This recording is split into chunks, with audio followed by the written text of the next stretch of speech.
Welcome to Medica Nova Wellness Studio with your educational videos about optimal health and the most innovative and holistic approach to your well-being. In today's video, let's continue with the theme of abuse and recovery from narcissistic personality disorder. In my last video, we discovered natural and therapeutic treatment protocols for narcissistic personality disorder, the ones who display traits of extreme self-centered and entitlement behavior. In today's video, let's turn the table and let's learn about natural treatment protocols for the recipients or the victims of narcissists. This video, again, is not just important for you out there and patients and clients, but also healthcare practitioners, so enjoy this video. To stay updated with more ongoing videos, I encourage you to subscribe to my channel, share and like it with your family and friends. It's free. Don't forget to click that bell as it notifies you every time I upload a new video. Have a look at our website, medicanova.net. At the Medica Nova Online Education Department, we offer multiple home study online courses in homeopathy, integrated mental health, health and wellness coaching, quantum healing, and so much more.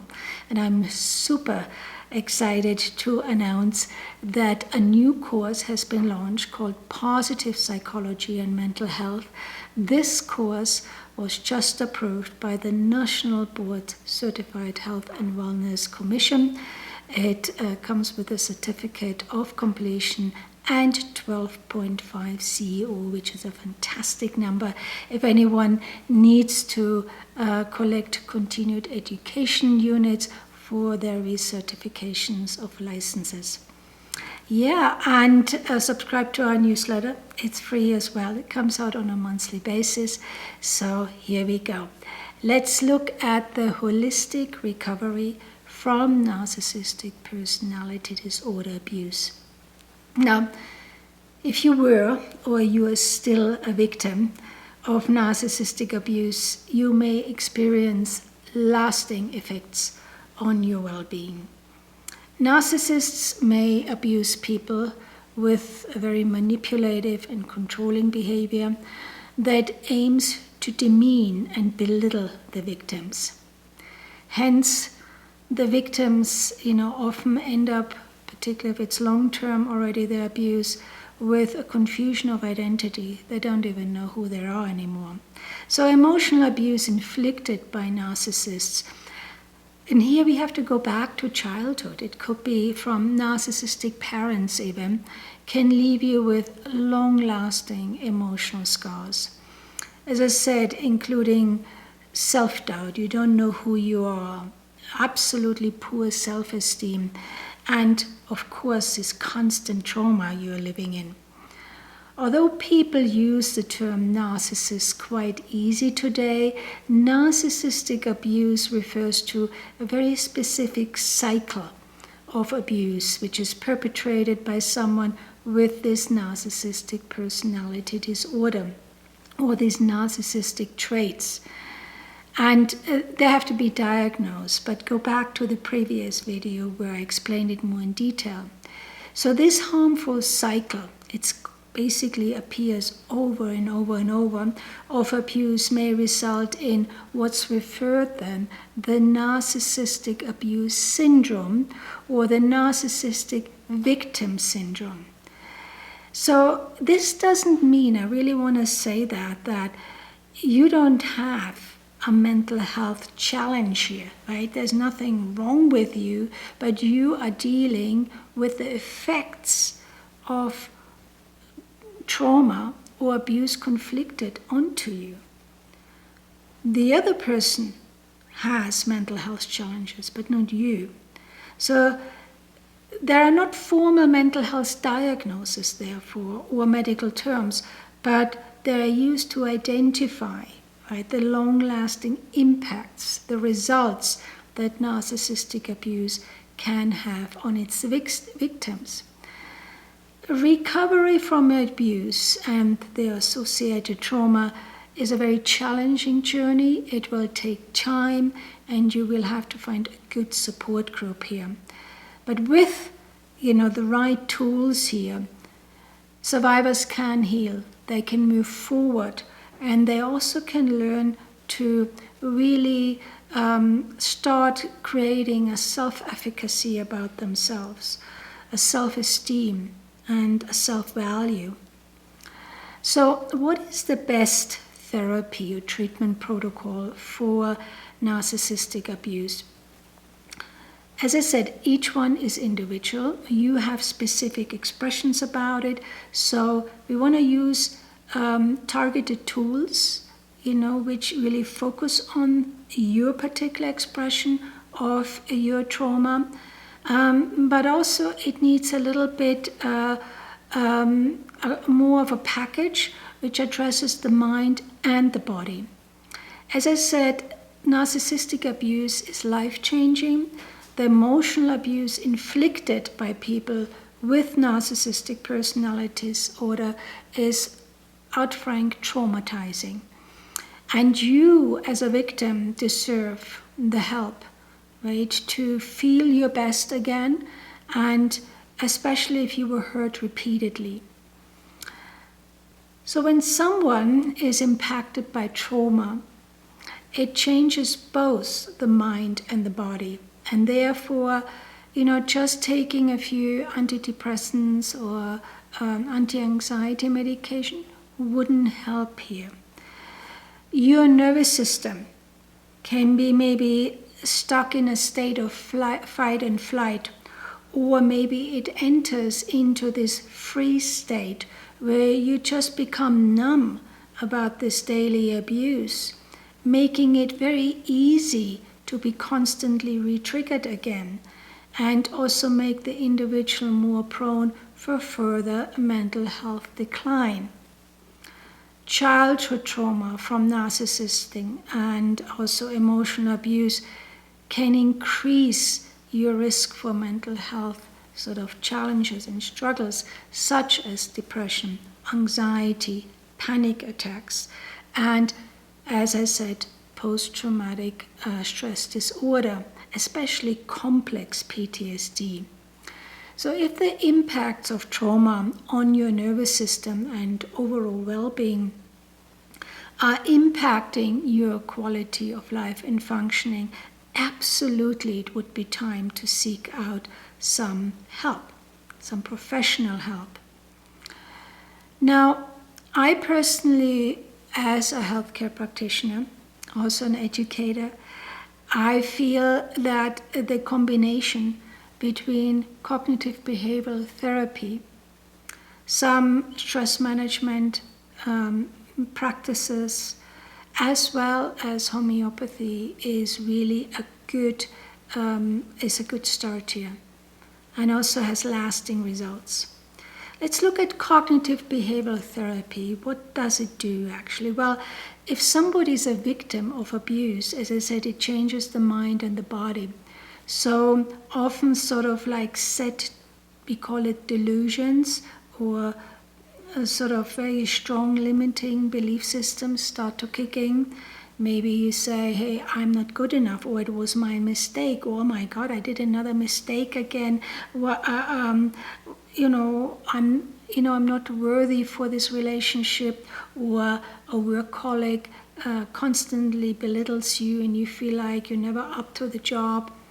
All these belief systems can really start festering in your mind, and you start sort of becoming them.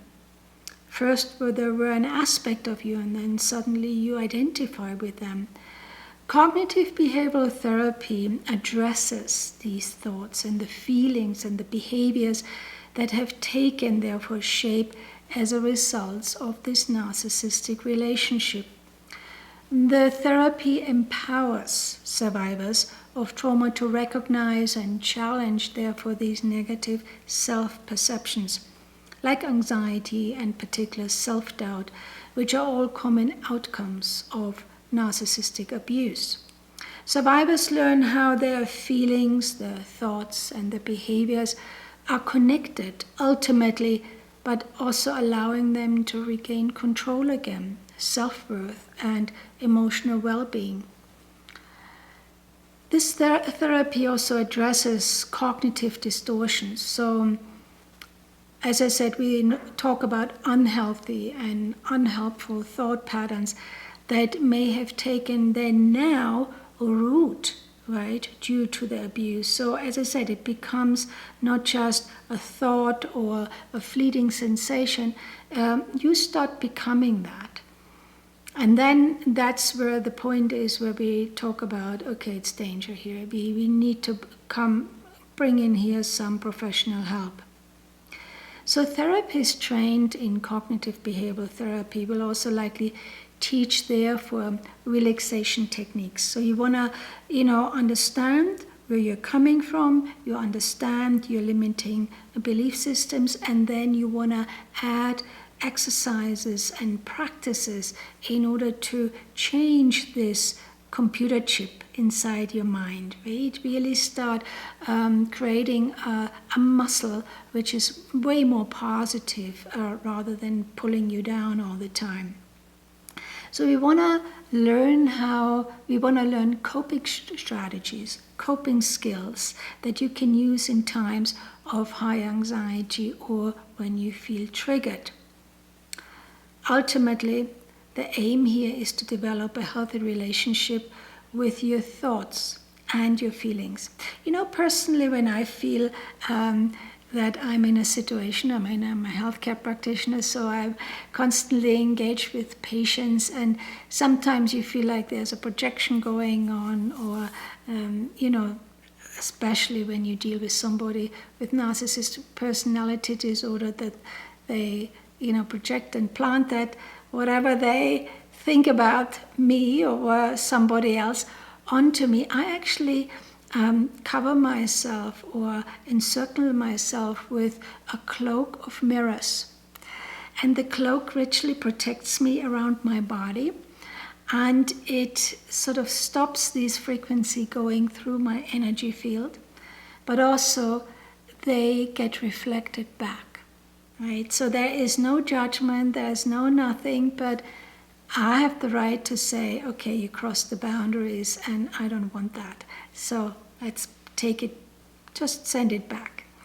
And that helps me, and often it changes a little bit the relationship with the one I'm engaging with. So CBT encourages survivors to cease seeking external reassurance. So that you not start looking always for somebody giving you a pat on your shoulder. Instead, you embark on a journey of self-trust and self-empowerment. So you can actually have the courage to walk away from a narcissistic personality disorder. So this approach offers more of a solid foundation for building a life which no longer defines you by your past, by your childhood, but who you are now. So let's look at signs of abuse. I personally feel there are certain sort of triggers, more common triggers than others, where you can say, okay, this is going too far.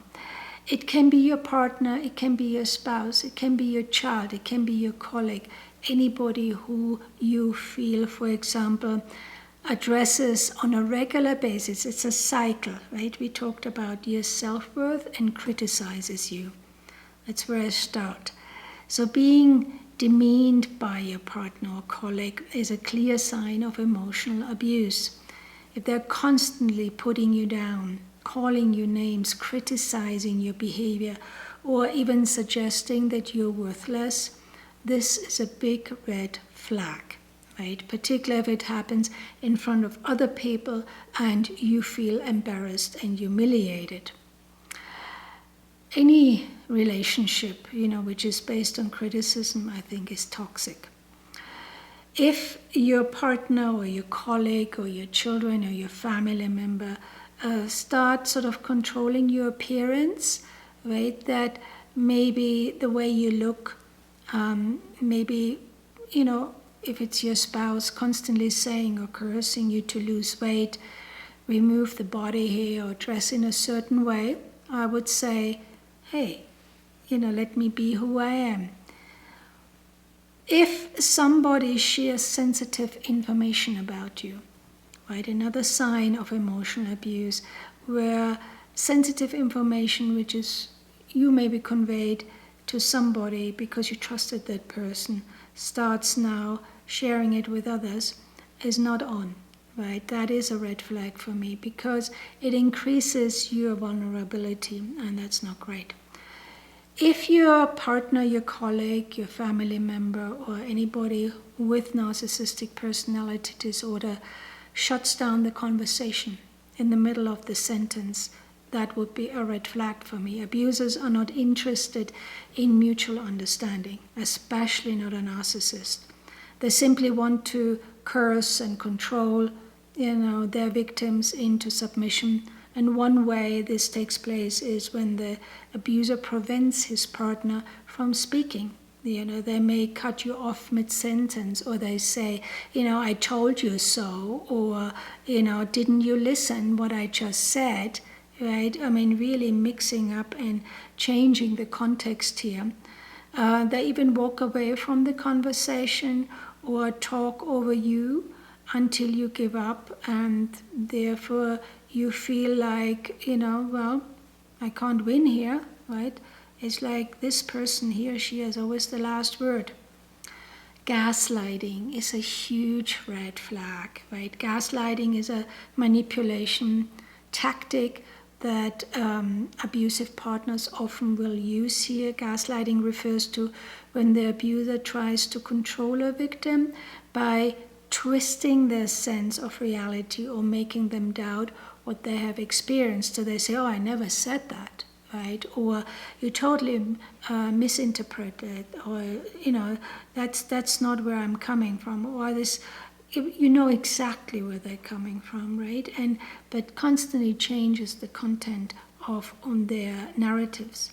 Example of gaslighting include, that never happened, or that's not what I said, which can cause the victim to question their memory even, or rely more on the reality that their abuser creates.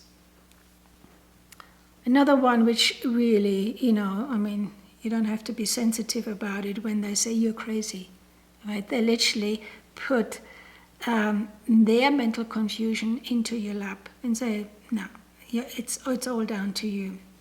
Or you're too sensitive, right, to invalidating your feelings. If they cross boundaries, that would be another red flag. In a way, your sense of self and independence is now in question. For example, you and your partner might have a joint account, right, about finances, but he's or she is controlling the finances, and that is a red flag, right? That would be, just look into that. Again, if the narcissist starts monitoring your activities or the conversations, constantly checks your text messages, emails, or look at your browser on your computer, all that, I would say, back off here. Often you can see that the narcissist has so much control over you that they start having the power to isolate you from your family and friends. And emotionally abused partners may try to isolate the victim from their friends and family members because that gives them the power and the control over you. You have no social network, maybe. They question and control your actions as well as your attitudes. But isolating the victim, as I said, from others is also a way for an abuser to secure their victim's state of dependence on them. And don't forget that. You don't need that. When it gets really down, to the degrees here, it can even go so far that you now have to ask permission to leave the house, right? Your actions are controlled down to the T, absolutely. It's too much. your partner asks you to compromise your morals, so you have to do something which is completely against your common sense of right or wrong, definitely, out of question. Or your partner demeans your dreams. And I think we all have dreams. We all have ideas, or we want to follow our missions, our life purpose. And if that is squashed by somebody who needs to have power over you, that's very sad, but that's where the trauma sets in. Emotionally abusive individuals are typically frightened at the idea of their partner realizing their dreams. This because then the abuser wants the victim to depend on him for a sense of self-worth and fulfillment. Don't forget, the narcissist has a deep sense of lack of self-worth. That's why they always boast with achievements which actually they can't provide. So they always latch onto somebody maybe who is well accomplished, and so they can sort of, in a fake wise, sort of be in their shadow, but then trying to control the ones who actually did the hard work. Now, for this reason, it's common for abusers to make fun of the victim's dreams, right? The goal of this behavior is to discourage the victim from acting independently, developing self-confidence, or gaining the resources necessary to leave even the abuse. So it's a fine line here. So, for example, if you are a child of a narcissistic parent and you would like to go to maybe a university, or you maybe want to go into an acting career, and they say no, right? It's like, don't be stupid, don't waste your time on that, you don't need that degree to take care of the kids later on and clean the house. All these sort of very sharp statements, and which of course just push you right off your seat of life purpose. So all these, when you feel that, really listen between the lines here, and sense with your heart, what's going on. If you feel, my God, where's this coming from? Honestly, just put it back in a very polite way and say, you're entitled to your opinion, but also I do have my own opinions, and thank you very much, and walk away, right? If you're interested in a health consultation, either for yourself or your children, contact Medica Nova at health@medicanova.net. Medica Nova is my practice for integrated and educational medicine. We offer a unique blend of natural and cutting-edge therapeutic tools from homeopathy, from iridology, sclerology, systemic herbology, advanced biofeedback, health and wellness coaching, and so much more. Now, also, if you want to explore more about yourself, your wellness vision, what motivates you, and how to apply your strengths in achieving the very best of you, because that's really what we want.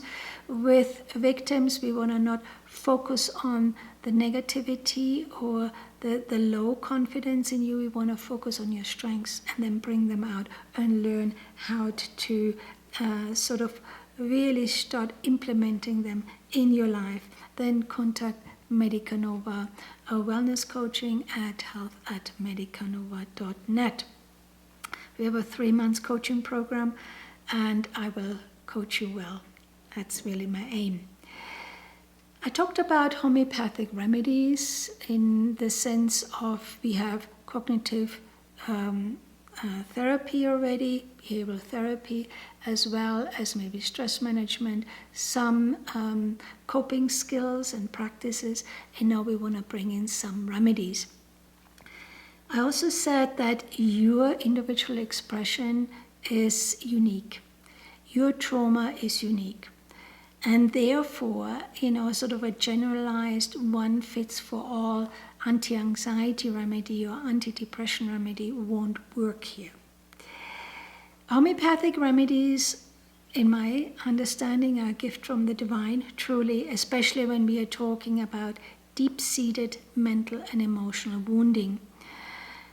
Please note here, it is important to consult here qualified or professional homeopathic practitioners for this thorough evaluation and a proper prescription, especially when we're dealing here with emotional, even physical aftermath of abuse and assault here. Homeopathic remedies can provide support and aid in the healing process. And additionally, seeking support from trained therapists, counselors, support groups specializing in trauma and narcissistic personality disorder can be very crucial here for emotional healing and recovery. Homeopathy is a holistic system that uses highly diluted substances to stimulate the body's own healing mechanisms.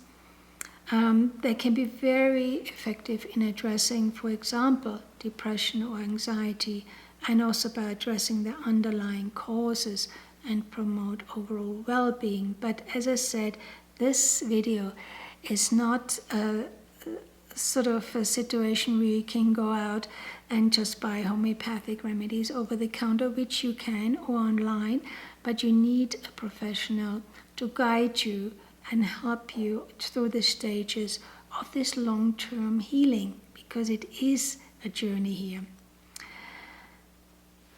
I would say if the initial, if the abuse hasn't happened for a long time, but it's just sort of initially started and you become aware about it, I would take Arnica montana 200C. The number is the potency behind the name. And this remedy is based on emotional and also physical abuse, where you feel sort of the first shock of the trauma. And it can help not just with the shock, but with the sort of emotional bruising or the soreness that may result from this abuse or assault. And on it, the individuals often feel like, God, I feel like beaten up, as if somebody has beaten me up, right? Both physically and emotionally. The victims can be, of course, fearful and anxious, but they're sensitive to touch, or they exhibit sort of a desire to be left alone and maybe feel overwhelmed by all of this.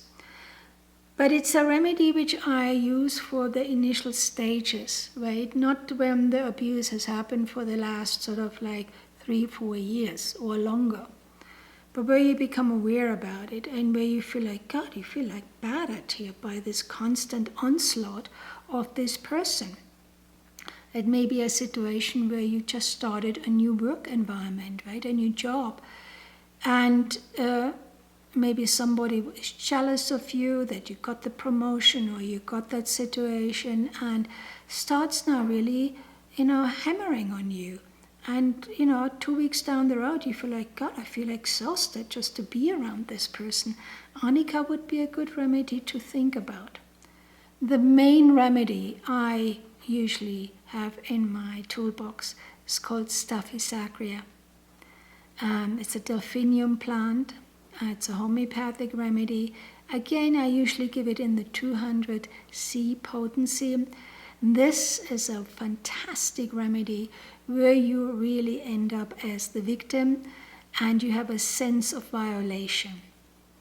Emotional, physical trauma resulting from an assault, it's often indicated where you also feel suppressed anger, rage, right? I mean, how long this is going on, you feel like, how dare you talk to me like that? But you don't, because you are the victim, because you are already sort of made small to think and to act, you don't retaliate. Well, you only retaliate when you're at the edge of it and you implode or you explode, but very rarely. Most of it, you feel anger, you feel suppressed anger, you feel rage about this person, that you are in this situation. You are the victim of abuse. On top of it, I mentioned before that narcissists sometimes can sort of talk about you, particularly in front of others, and they humiliate you. That is staphysagria. They feel huge humiliation, a sense of violation, right? Something is done hard to you. So this remedy addresses the feelings of powerlessness and promote, therefore, emotional healing. It's often indicated for individuals who have a tendency to suppress their emotions, suffer from the effects of suppressed anger, grief or indignation here. Women often can end up with chronic bladder infection or UTIs, right? Because their piss is literally burning and they're upset, they're pissed, right? The body is affected by that. Individuals have a craving for solitude and desire for sympathy, of course, but this suppressed anger and the grief can therefore also manifest in irritability or mood swings or outbursts of emotion. They absolutely feel easily hurt or offended and have a tendency to bear the grudges. That's why the suppression is so strong here. We have to address it. Often after giving staphysagria, the person maybe finds the courage to be a little bit stronger in their language and say, I'm done, I'm out of here, right? I don't accept this situation. There may be, feelings of, oh my God, now I really feel what's happened to me. Or, you immediately go into this phase where you say, enough, I'm out of here. I don't even have to express what I need to convey here. It's a wonderful remedy. Marriage abuse, work abuse, any abuse where the person feels just indignation, this feeling of I'm not getting out of this anymore, right? I'm a victim of this, and yet I feel really, really angry that this person is in my life. Another remedy, which, I talked about this constant fight and flight situation where you're not quite sure what to do. You have a confusion about your identity. You don't know if you make a mistake, and you constantly feel in this, or you are in this state of fear and anxiety. That is a remedy called aconite napellus, or aconite. It can be very helpful to reduce the acute emotional and physical distress associated with the traumatic event, often indicated when the person feels a strong sense of impending doom or terror. Right? The narcissist maybe comes back after a trip, and you feel like, oh my God, it's like, I just had a few days break, and now this whole thing starts again, and you feel this impending doom happening. They experience intense fear, anxiety, panic attacks. They may exhibit restlessness and an inability to sit still. Sleep may be disturbed by now. Vivid nightmares, feeling of unease. It's a good remedy to take that edge off. Victims of abuse also experience enormous amount of grief and loss and sadness. And here the remedy Ignatia Amara is very helpful, particularly when you suppress the emotions. It can help with feelings of loss, disappointment, sense of being emotionally wounded.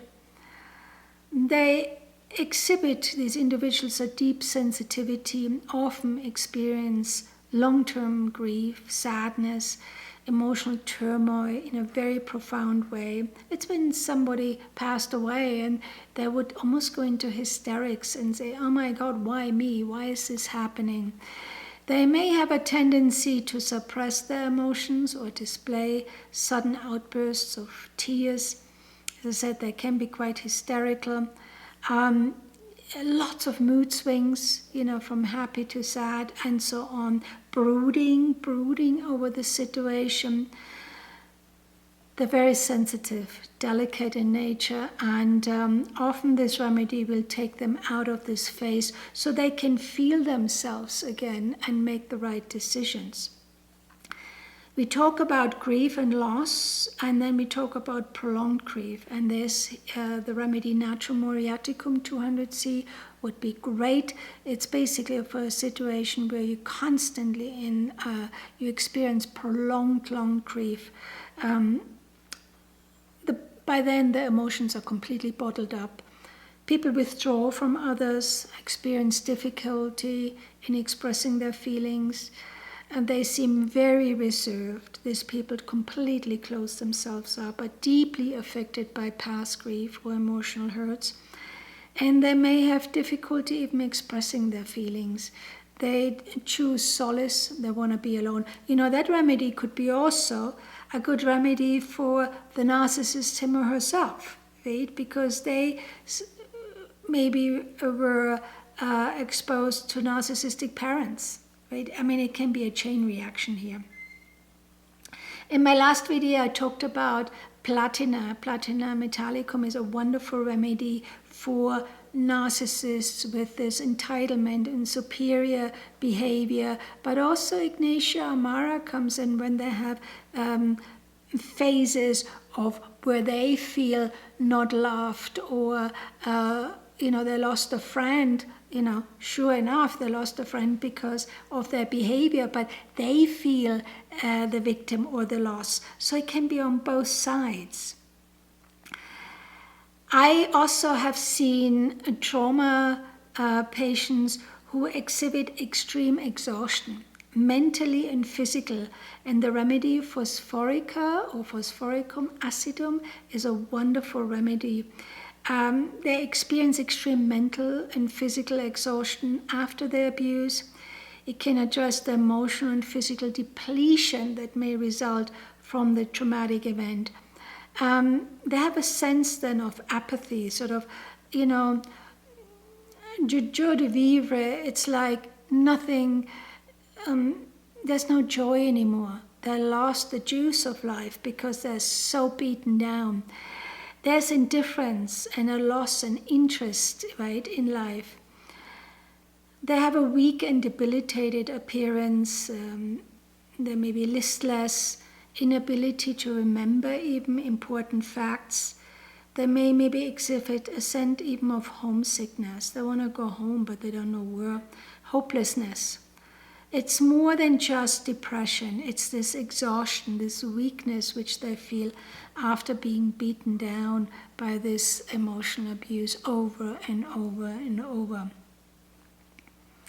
We also, I mentioned that some victims go into this numb state, this shock state, where they almost feel nothing, or, they're so used to it. We do have a remedy here for deep shock. It's called opium, but it has nothing of the substance of opium in it anymore. It's just the frequency. And here we see the disconnection resulting from the abuse.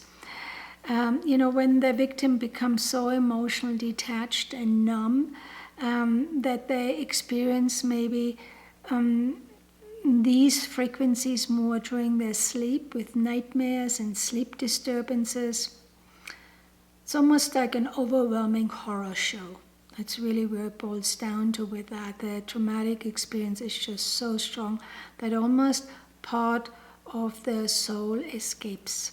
Right? And that can be even with sexual abuse. It doesn't have to be just mental and emotional abuse. All of these remedies cover, of course, physical abuse as well.